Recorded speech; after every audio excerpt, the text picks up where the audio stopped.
Welcome back everyone, it's Charlie. This will be my full Star Wars Andor Episode 12 finale video. There's a whole bunch of Easter eggs and references, and we know what's going on with Season 2, so I'll explain that during the video too. If you're brand new to the channel, be sure to subscribe to get all the episodes. There are a bunch of Star Wars series that are coming next year. The Mandalorian Season 3 will be the first one in February. Of course, I'll be doing videos for all that stuff. We'll get a new trailer for Mando Season 3 really soon as well.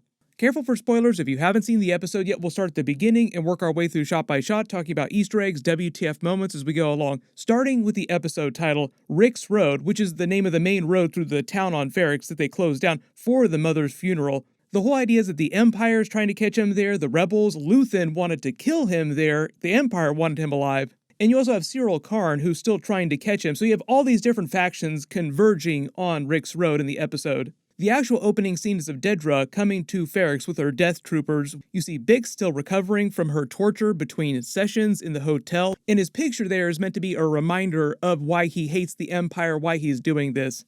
They also use Marva's hologram at the end of the episode. Her message is this big rallying cry, which is probably one of the greatest speeches in all of Star Wars now. It was a great scene. Right here at the beginning when Brasso starts talking to their friend about Andor coming back, behind them in the shop, the ship that they're working on looks kind of like it's part of a pod racer. Like there are a couple Easter eggs in the background of some of these shots, but it's really dark, so you gotta look really carefully. This seems like a modified R2 unit. There's a bunch of droids repurposed that are like all over the place. There's one that they're working on in the background in pieces. I couldn't quite tell what kind of droid it is, but if you think you know this one that's in pieces, let me know in the comments.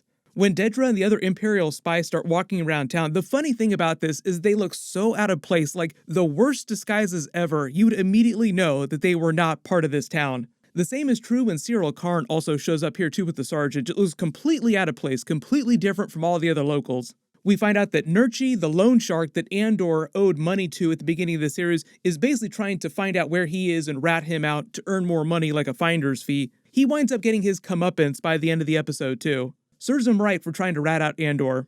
99% of the finale is focused on what's happening with Andor, the Empire on Ferrix, but they do have a couple scenes with Mon Mothma. When Mon Mothma gets pissed off at her husband for gambling, supposedly, obviously this is meant to be a cover for what's happening with Davos Skolden and the funds that she's borrowing illicitly from him, but it's not totally clear if her husband is actually in on this ruse too. Like, she knows that there's an Imperial spy working for the ISB listening to them, and she's putting on this acting like she's pissed off at her husband for gambling again. But I couldn't tell if her husband is completely oblivious to this, because he's also totally oblivious to the ISB spy.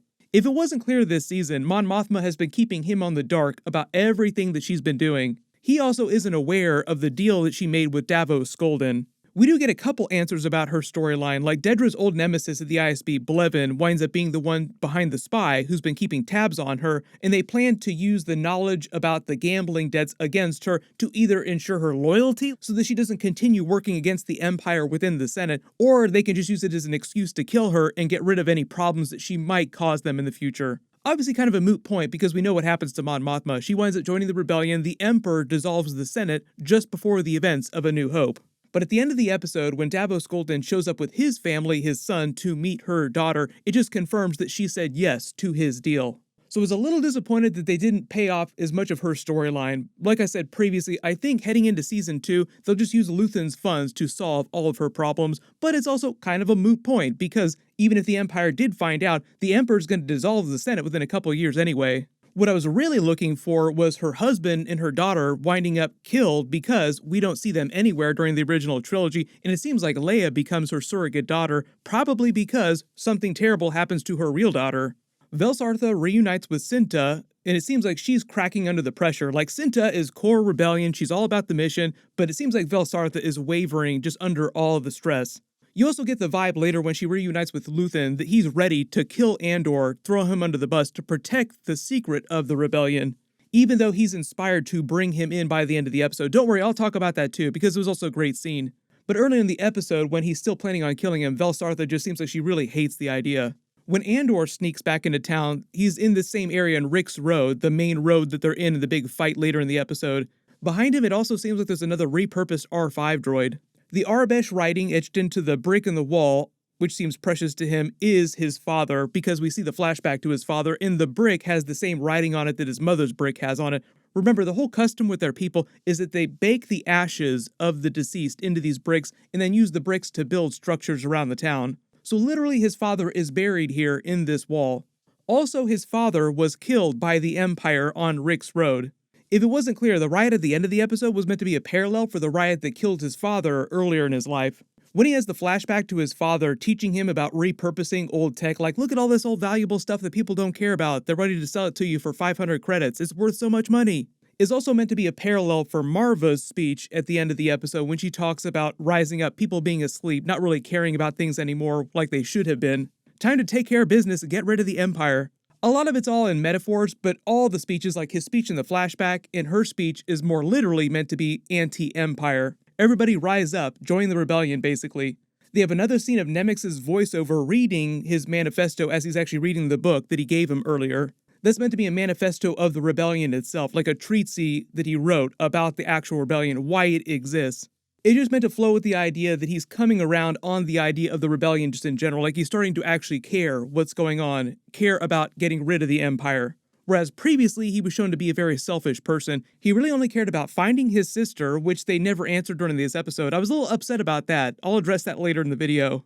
But also, he'd only want to earn enough credits so that he and Marva could escape somewhere in the galaxy where they wouldn't be bothered by the Empire. But the whole joke of that, as Marva said, is that the Empire's everywhere. You can't go anywhere to escape them. No matter where you go, they will find you, which they paid off earlier on the show kind of hilariously in a twist when he's just walking around and gets thrown in prison for doing nothing. They reference the Daughters of Ferrix again, claiming that they're a social club on the surface, but really it's a revolutionary group that's been around on the planet for a long time. Not officially rebellion, but their own sort of small anti-Empire resistance cell made up of all the people in the town, which they referenced in last week's episode when Brasso was talking to B2 Emo. The Daughters of Ferrix need your help on a matter of great importance. Now we know what the matter of great importance was. It was all about the hologram that he was holding that he emitted when Marva's speech inspired them all to rebel against the Empire. We also learned that Andor's mother used to be the president of that organization. Back at the ISB, we learned what happened with their mission to take down Anto Krieger's group. They claimed they were all killed, no survivors, it happened super quickly, which is good for Luthen because no one was alive to inform on him. Dedra is pissed for the exact same reason, like she wanted someone alive so that they could question them, which is why they want Andor alive. Partagaz claims the reason why they didn't take any prisoners is because they wanted to send a message from Emperor Palpatine to the rest of the galaxy to not rebel against the Empire. It's about sending a message. Partagaz claims finding Luthen, even though they still don't know that it's Luthen, they're just calling him Axis, is the only way to keep her mission alive in the ISB about the rebellion. Otherwise, they'll just assign her to different duties. The funny thing is, like, most of the other ISB officers here aren't really that worried about the rebellion. They think that they just crushed it when they killed Anto Krieger's group, which was Luthen's whole plan. Like, he was using Anto Krieger as the patsy so that a lot of the heat on him would go away, giving him the time to build the traditional rebel base on Yavin 4 and like the larger rebellion to actually come together, because they still have those 80 million credits they stole, so they got a whole lot of ships, a whole lot of weapons to buy. Luthen then arrives on Ferrix because he's there to kill Andor. Obviously, things go a slightly different way because he's also inspired by Marva's speech, and when he sees what's happened with Andor and how he's come around, he sees an opportunity like, either kill me or bring me in, and he chooses to bring him in, just bringing him into the traditional rebellion, not to the Empire. Like, you've reached your lowest point, you have nothing left to live for, now it's time for you to join the rebellion. When Andor reunites with Brasso, who gives him his mother's last message to him, it's basically a metaphor for him joining the rebellion. Like, it's all about the spark starting the fire, which is a metaphor for the spark of the rebellion.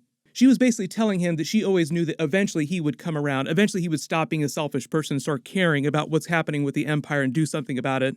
Syril Karn comes back to town. Love the moment with him and the sergeant. Like, this funny pair of the two of them, like total bros, total mates from back in the day. Even though at the end of the episode, they sort of end things with the sergeant sitting there by himself in the street, just kind of chilling out after the riot. I think the idea is that he continues into season 2, working with Syril Karn, but at this moment, he's just waiting for Syril Karn to come back with Dedra. The reason why the Daughters of Ferrix start the funeral procession early is to throw off the Empire because they thought it was coming later, so they want to catch them unawares. And all the different factions in the episode, like the Empire, Syril Karn, Luthen, the Rebels, all converge on Rick's Road. It was a great scene, like this big funeral procession.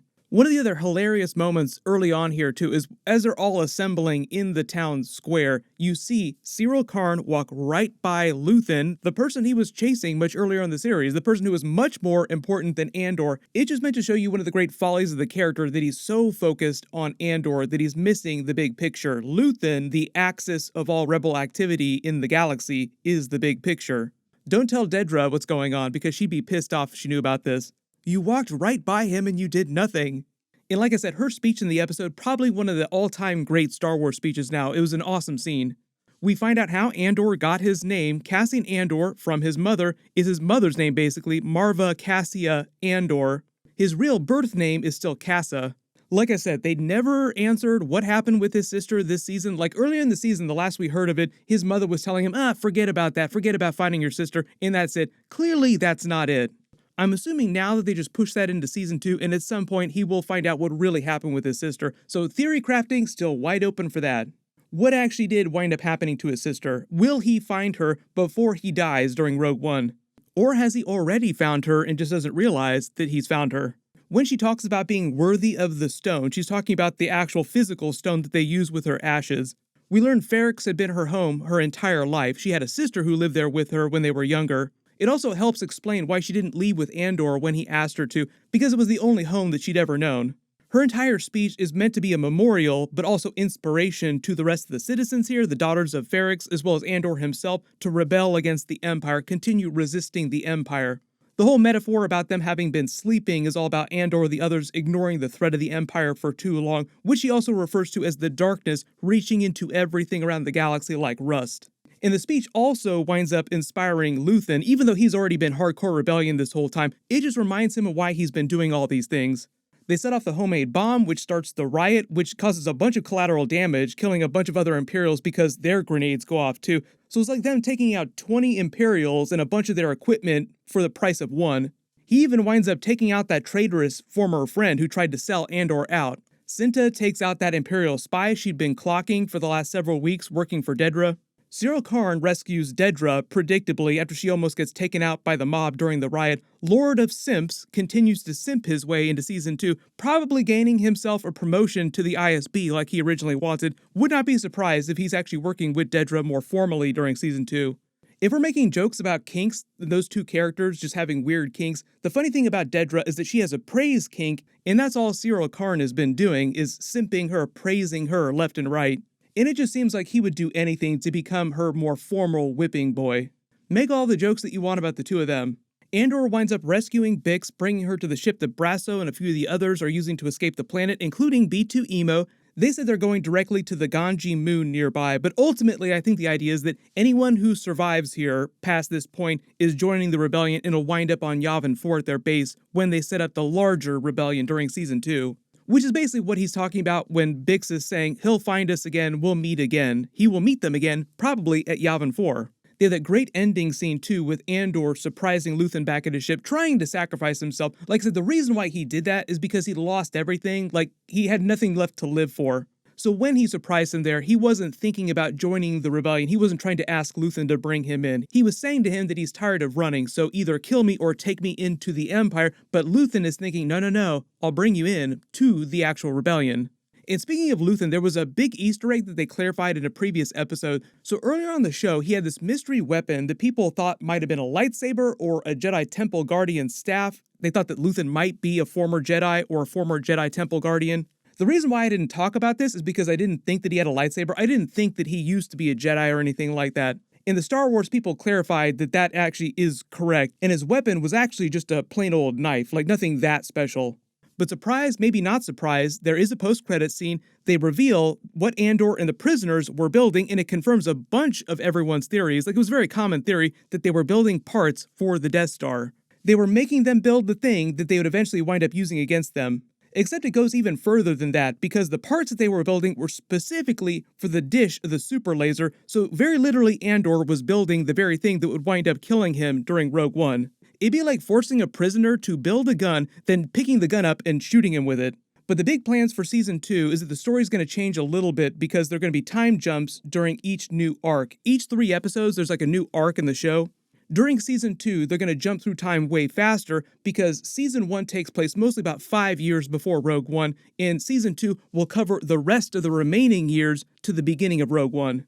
So over Season 2, we'll see the formal rebellion form on Yavin 4, like the larger fighting force with all their ships, all their weapons, the Emperor dissolving the Senate, Mon Mothma fully joining the rebellion.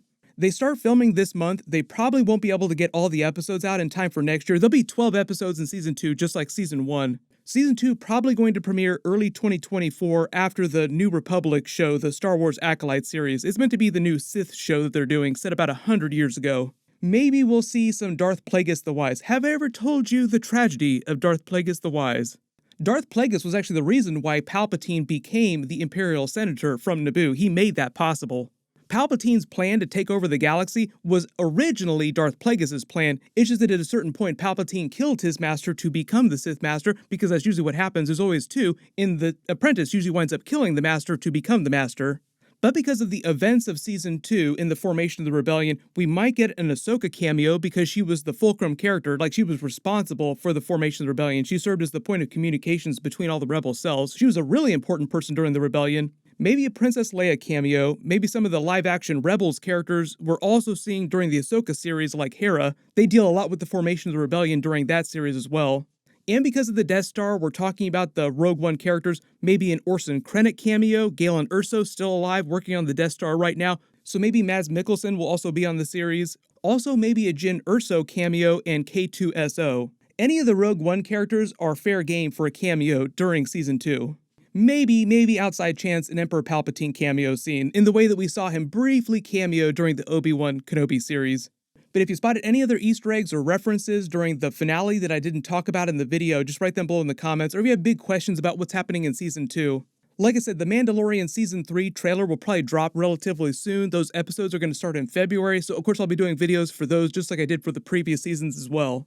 The Ahsoka episodes will come sometime after that, probably early summer. And I think their plan right now is to have the Star Wars Acolyte episodes come out at the end of next year. Everyone click here for the Mandalorian Season 3 trailer, and click here for the Star Wars Acolyte teaser video. Thank you so much for watching, everyone stay safe, and I'll see you guys in the next one.